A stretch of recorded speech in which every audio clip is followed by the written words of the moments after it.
Aujourd'hui, nous allons parler de trois étapes incontournables de la négociation.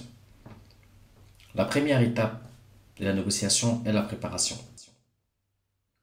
Avant d'entamer toute discussion, il est essentiel de bien se préparer en recueillant les informations sur l'objet de la négociation, les intérêts et les besoins des parties prenantes, ainsi que les marges de manœuvre possibles.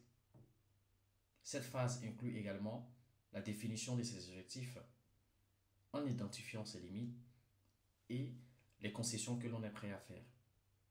La préparation permet d'avoir une vision claire de la situation, de mieux anticiper les arguments adverses et d'élaborer des stratégies adaptées pour orienter la négociation vers un accord favorable.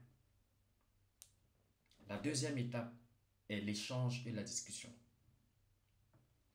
Il s'agit du cœur de la négociation, où les parties présentent leurs positions, arguments et contre-propositions. Durant cette phase, l'écoute active est primordiale. Il est important de comprendre les motivations et les besoins de l'autre partie, afin d'identifier les points de convergence et de divergence.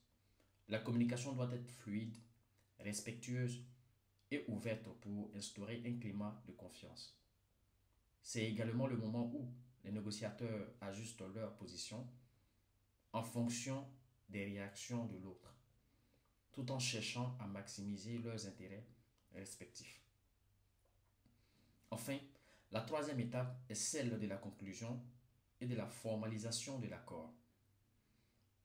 Une fois que les parties ont trouvé un terrain d'entente, il est nécessaire de formaliser les termes de l'accord de manière claire et précise. Cela peut prendre la forme d'un contrat écrit, d'un protocole ou d'une déclaration d'intention.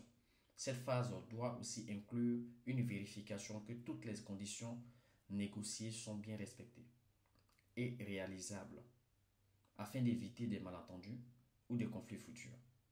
Une bonne conclusion renforce la relation entre les parties et ouvre la porte à de futures collaborations. Le cabinet Sony vous propose des services de marketing intelligence à haute valeur ajoutée pour accompagner votre croissance en France et en Afrique.